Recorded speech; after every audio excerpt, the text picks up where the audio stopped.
two topics that we're going to be talking about are very near and dear to my heart because I do a lot of this stuff with our clients. So time restricted feeding, change of mind. Why? So mine changed from, I don't think it's advisable to now. And let me just say, I summarized one of these in my Body by Science research review. And after summarizing and reviewing that study, I'm like, whoa, I need to change my approach. So in that study, they compared time restricted feeding to flexible dieting. And I'm a flexible dieting type of person.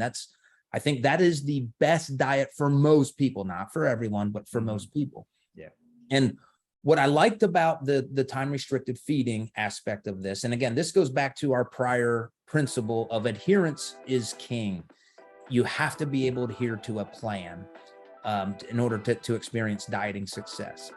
And what they did in this study was the flexible dieting group, they said, reduce your calories by 500 per day. Time restricted feeding, they said, we don't want you to diet. We don't want you to reduce your calories. The only thing we want you to do is don't eat before noon and don't eat after 8 p.m. And by the way, this is resistance training people, or they had them do resistance training. And guess what happened? They lowered their calories. So without even in a conscious dieting study or a conscious dieting phase, and again, I'm not an exercise or nutrition psychologist, but I believe if you tell somebody you're on a diet, they're already going to be hungry. They're already going to be irritable. So if you can take that out, you're not dieting, you're just not eating before noon.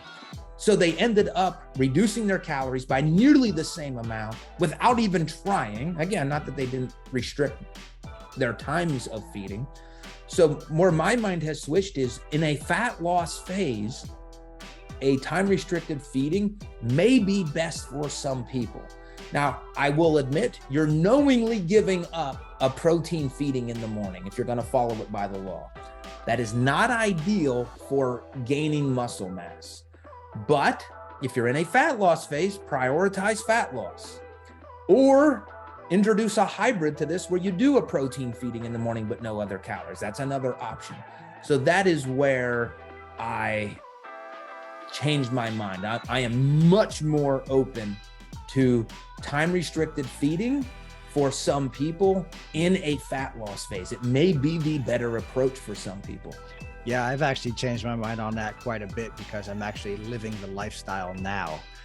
Believe it or not, like this fat loss phase that I've been in for the last month, actually, I just haven't eaten before noon because I get most of my really important work done before noon. And that's when I can focus, is when I don't have food in my body. I'm just maybe drinking a cup of coffee, maybe two, and I'm just smashing out work until noon. And then I start my feeding. If I start to get really lean and I know I could potentially be putting myself in a catabolic state for too long, then I'll just go ahead and implement a protein feeding at breakfast so I don't necessarily mess with my blood sugar too much, and that would spike the way that my brain works and things. But that's something that I've actually been doing for quite a while now, and I actually really enjoy it because I don't really have to think about it. I just do it. Yeah, funny you said that. I also, after reading the study, I did the same thing only for 2 weeks, just because I wanted to experience it. And I typically don't eat till 10 anyway, but I just made it 12 to 8, just because I wanted to learn. So it's funny that, I've adopted it myself for a shorter period of time. Nice. I'm interested to hear what you have to say about this, because there's some people in the industry that I would say are just far too conservative when it comes to a calorie deficit. They think once you cut any calories, you're going to start burning all your muscle away.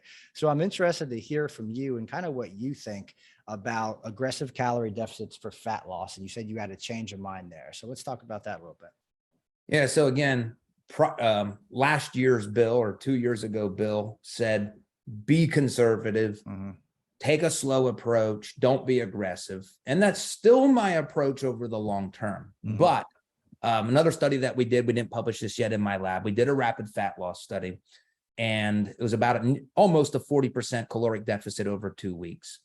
And what we found is that as long as you're resistance training, as long as protein intake is high, 2.2 grams per kg, our subjects who were resistance trained, males and females, they did not lose fat-free mass. They did not lose muscle mass. We even accounted for body water. Over how much time? 2 weeks. 2 weeks. Okay. So where I've changed is I am now open to the idea of being very aggressive early for a limited period of time. And again, those are the caveats. When somebody just starts a diet, I believe, again, not a nutrition psychologist, but their motivation to diet is high. Yeah. So let's leverage that. While it's high, let's hit it hard for a limited amount of time, 1 to 2 weeks, knowing that we don't cause any of those negative consequences of dieting that we talked about earlier.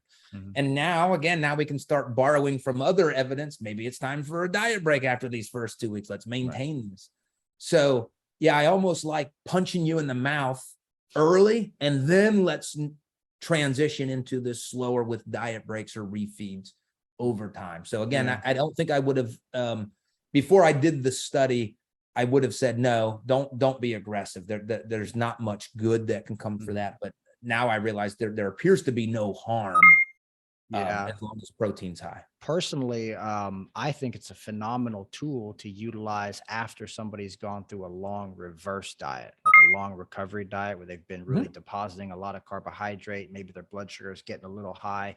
And when you hit them with that fast drop, they can actually become insulin sensitive very quickly. And then they could essentially handle, maybe if you want to implement carbohydrate cycle or a diet break or something, now the physiology is primed and it's ready to absorb these things and actually use them for what they're intended to be used for. So I love that. And then closing up here, I got a final question for you. It's, what is the future of the University of South Florida lab? Like, what are you excited about? What fires up Dr. Campbell? So this fall, my research team, we're going to do a systematic review and meta-analysis on concurrent training with body fat as the outcome. So there's been a few systematic reviews, meta-analysis on concurrent training with muscle hypertrophy. What we're going to do is take the other part of the physique equation and say, okay, how beneficial is it to add cardio to your resistance training program?